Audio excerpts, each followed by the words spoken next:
அலங்காரம், மணமகள் அலங்காரம். அதுக்கு அவங்க மணமகளுக்கு தயாரா இருக்காங்க. இன்னொரு விஷயம் நல்லா கவனிச்சுக்கணும். இப்ப கம்பன் இருக்காப்புல தம்பி, இங்க டெல்லியில PhD படித்த கோட்டேரிப்பட்டுல இருந்து டெல்லிக்கு போயிட்டு MA MPhil Medலாம் முடிச்சு டெல்லிக்கு போயிட்டு PhD முடிச்ச பேராசிரியர், பெரும் பேராசிரியர் யுவராஜ் இங்க வந்திருக்காப்புல. இப்ப நான் அவர்கிட்ட போயிட்டு அவர் தமிழ் பிடிச்சவர், அவர்கிட்ட போய் நான் வந்து இலக்கணம் நடத்தணும்னா நான் தோத்துதெல்லாம் போயிடுவேன். ஒரு பெண்ணுக்கு நீங்க மேக்கப் போறது ஒரு சவால். காரணம், அந்த பொண்ணு சின்ன மேக்கப் போட்டுட்டு தான் வந்திருக்கு. ஒரு நாளும் தன்னை அழகாக அலங்கரிச்சுட்டு வந்திருக்குது. இப்போ அது என்ன நடக்குதுன்னா, நான் ஒரு 10 வருஷமா அலங்கரிச்சேன்ல, ஒரு 12 வருஷமா நான் மேக்கப் பண்ணிட்டேன். செல்ஃப் மேக்கப் பண்ணிட்டேன்ல. உங்களுடைய பிரைடல் மேக்கப் அதெல்லாம் தூக்கி சாப்பிடணும்னு உங்கள்கிட்ட எதிர்பார்க்கும்.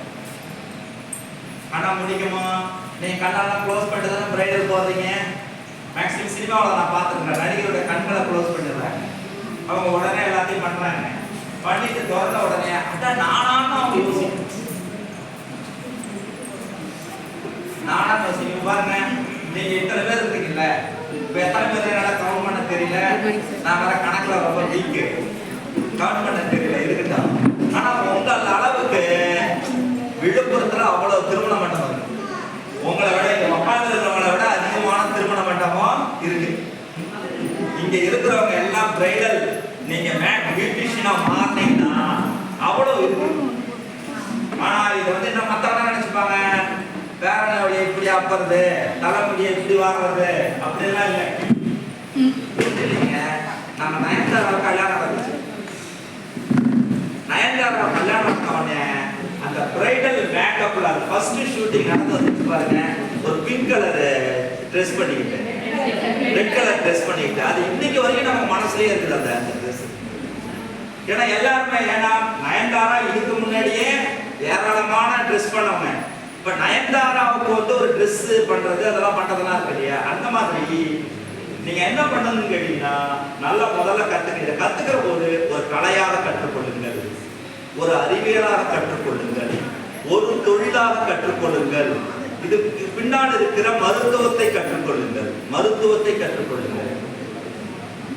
நீங்க நம்முடைய தனுஷா நடத்துற இந்த மையம் அப்படின்றது, இந்த மையம் பாண்டாப்படல, அவர் வந்து இதுல பிறந்தவர். அவரு தஞ்சாவூர் பக்கத்துல இருக்கிற இந்த பாடலுக்கு புகழ்பெற்ற என்ன ஊர் அது, திருவையாறுல பிறந்தவரா. காவிரியில வந்து தினந்தோறும் காவிரியில கழுத்து வரைக்கும் நின்றுகிட்டு தொண்டை தண்ணி போக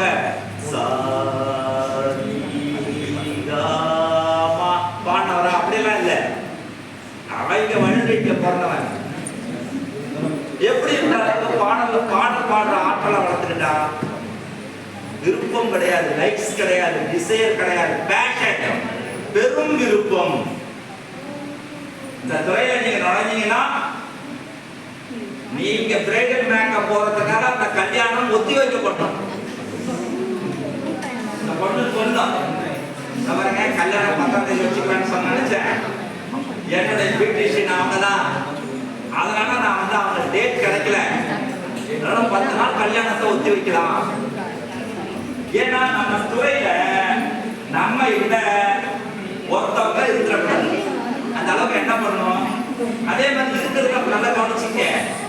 இது வந்து டிஜிட்டல் யுகம், செயற்கை நுண்ணறிவு. இப்போ பாத்தீங்கன்னா நீங்க இந்த ப்ராம்ப்ட்னு இருக்குது. முதல் நான் பியூட்டிஷியனை பார்த்து மிரண்ட ஒரு சம்பவத்தை சொல்றேன், உங்களுக்கு ஆச்சரியமா இருக்கும். இது நடந்து 1992 93 இருக்கும். சாந்தகுமாரின்னு எங்க ஊருக்கு ஒரு பொண்ணு கட்டின்னு வராங்க. அந்த அண்ணி வந்து MA MPA physical education Chidambaram. அந்த அண்ணா வந்து எங்க ஊருக்காரர் தரிசன பிரியன்னு. நீங்க எல்லாம் ஒரு சென்ட் அடிச்சிருக்க மாட்டீங்க. எப்ப பார்த்தாலும் ஒரு சென்ட் பாட்டில் வச்சிருப்பாரு. சப்பாரி தான். எப்ப பார்த்தாலும் ஒரு சின்ன கண்ணாடி வச்சிருப்பாரு, ஒரு சீப் வச்சிருப்பாரு, தன்னை அலங்கரிச்சுக்கிட்டே இருப்பார். அவருக்கு கல்யாணம், அவங்க பொண்டாட்டி வந்துட்டாங்க, அவங்க வந்து சாண்டர் மாதிரி. இப்ப ராமகிருஷ்ணான்னு ஒரு லாட்ஜிப் இல்ல KK ரோட்ல இருக்கு, முருகாங்க அந்த ரோட்ல இருந்துச்சு, லெஃப்ட்ல இடிச்சுட்டு கட்டிட்டு இருக்காங்க. அங்கதான் தங்கி இருக்காங்க. என்னதான் அனுப்பி ஒரு பியூட்டிஷியனை கூப்பிட்டு வர சொல்றாங்க. எங்க கூட ஒருத்தவங்க கருணாநிதினு ஒருத்தர்னா எங்க மச்சான் அப்பா உயிரோட இல்லை இறந்துட்டான். அவன் சொல்றான், யோ மாமா எம்மாரு எங்கேயா போய் நம்ம பியூட்டிஷியனை கூப்பிடுறதுன்னு. நாங்க போயிட்டு அவங்க பியூட்டிஷியன் சொன்ன போது அப்புறம் ஒருத்தர் போய் பிடிச்சிட்டு வரணும், சீதாராம் தேட்டர் பிடிச்சிட்டு வரணும். அவங்க என்ன பண்ணாங்கன்னா திராட்சை வாங்கிட்டு வர சொன்னாங்க. ஒரு 1/2 kg திராட்சை, நல்ல நல்ல பெரிய பெரிய திராட்சை வாங்கிட்டு வராங்க. நாங்க வாங்கிட்டு வந்துட்டு இருந்தோமா, பியூட்டிஷியன் உள்ள போனாங்க. அந்த லேடி இந்த அன்னைக்கு எதுவும் பண்ணிட்டு இருக்காங்க. நாங்க என்ன பண்ணோம் கேட்டீங்கன்னா, அந்த அம்மா தான் வாங்கிட்டு வர சொல்றாங்க, சாப்பிட்டு வாங்க சொல்றாங்க. நமக்கு பத்தியா இருக்குதுன்னு 2 பேரும் அந்த திராட்சையை சாப்பிட்டு நின்று அவங்க திடீர்னு ஒரு கை மட்டும் வெளியில வருது. அந்த திராட்சையை கொடுங்க சொல்லிட்டு திராட்சை வாங்கினா பாலித்தீன் பை மட்டும் கையில் இருக்கு. என்னது கொடுக்குறது? ஏங்க நாங்களாம் வாங்கிட்டு வர பசிக்குதான்னு கேட்ட பசிக்குதா? அந்த பொண்ணுடைய தலையில பின்னாடி வைக்கணும் அந்த திராட்சை வைக்கணும். இது எங்களுக்கு தெரியல. ஓடி போய் மீண்டும் வாங்கி அந்த கொடுத்த பிறகு இப்ப பாருங்க, திராட்சை வாய்க்கு போன உணவு, திராட்சை தலைக்கு வந்தால் அழகு. இது தெரியாம 6 கிலோ திராட்சையை சாப்பிட்டுட்டு அவன் அந்த கர்நாடக வேற எங்க ஊர்ல என்ன கூப்பிடுவாங்கன்னா நரின்னு கூப்பிடுவாங்க. திராட்சை தானே நரிக்கு ரொம்ப பிடிக்கும். நரி இந்த மாதிரி சாப்பிட்டேடா. நல்லா கத்துக்க, நிறைய கத்துங்க. எல்லாத்தையும் மொபைல் போன் இருக்கு. ஒரு அழகை வெளிப்படுத்துறதுன்னு சும்மா செயற்கை போனா உலகத்தினுடைய மகா அழகான தலைகளை ஒப்பனைகள்லாம் உங்களுக்கு கொடுத்துரும்.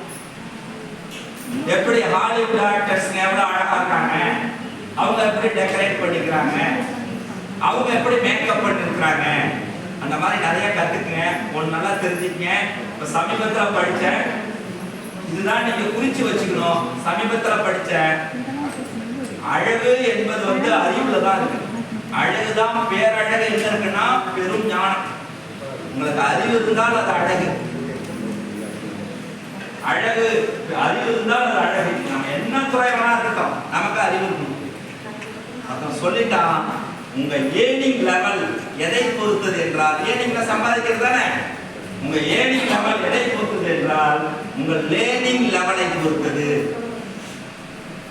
லேர்னிங்னா கத்துக்கிறது. உங்க ஏர்னிங் லெவல் உங்கள் லேர்னிங் லெவலை பொறுத்தது. அதனால இங்க நடக்கும் பொழுது தம்பி தனுஷ், நம்முடைய எழுத்தாளர் பாடகர் ஐயப்பன் போன்றவர்கள் உங்களை நீங்க நல்லா கத்துக்குங்க, நிறைய கத்துக்குங்க. பெரிய துறை, பெரிய வாய்ப்பு இருக்கிற துறை, பெரிய வாய்ப்பு இருக்கிற துறை. அதே நேரத்தில் என்ன பண்றாங்க தெரியுங்களா? Too much of anything is good for nothing. இதை தெரிஞ்சுக்கணும். அது என்னது? அளவுக்கு மீறினால் அமுதமும் நஞ்சாகும். அமுதம் சாப்பிட்டா ஒருத்தர் சாப்பிடவே மாட்டாங்க. இம்மார்டல் அமுதம் என்ற ஒன்றை நாம் சாப்பிட்டு விட்டால் நமக்கு மரணமே வராது. அமுதம் ஒன்றை நாம் சாப்பிட்டு விட்டால் நமக்கு வயதாகாது, இந்த முடி வெள்ளையாகாது, இந்த முகத்தில் சுருக்கங்கள் விடாது, நம் வீட்டிற்கு மலர்வளையம் வராது. அமுதம். ஆனால் அப்படிப்பட்ட அமுதத்தையே எலிக்சர் சொல்லுவாங்க ஆங்கிலத்துல, நீங்கள் நிறைய சாப்பிட்டு விட்டால் நஞ்சாக்கி விட்டு விட்டோம். அப்ப மேக்கப்ல என்ன பண்ணக்கூடாது? சில பேர்லாம் போட்டு மேக்கப் போடுறன்னு போட்டு பேக்கப் பண்ணிடுறாங்க. மேக்கப்னா அங்கங்கேயும் போட்டு அழகா காட்டுறது. பேக்கப்னா ஆளை மூடிடுறது, அப்படி ஆளை மூடிடுறது. அதனால தயவு செய்து பியூட்டி சம்பந்தமாக, மேக்கப் சம்பந்தமாக நீங்கள் கற்றுக்கொள்ளுங்கள். திரைப்படங்கள் உங்களுக்கு தீரா கற்றல், அதை மட்டும் கவனிங்க. திரைப்படங்களை கவனிங்க. சலங்கை உடையில ஜெயஸ்ரீன்னு ஒருத்தவங்க நினைச்சாங்க, ரொம்ப பெரிய நடிகை. சலங்கை உடையில அவங்களுடைய புடவையும் அவங்களுடைய டெக்கரேட் மேக்கப்பும் ஒரு காலத்தில் ரொம்ப ஃபேமஸ். சிந்து பைரவில சுஹாசினியுடைய புடவையும் அவங்க மேக்கப்பும் ரொம்ப ஃபேமஸ். அதனால நீங்க நல்லா கத்துக்குங்க, ஒன்றை தெரிந்து கொள்ளுங்கள். நீங்கள் சம்பாதிக்காவிட்டால்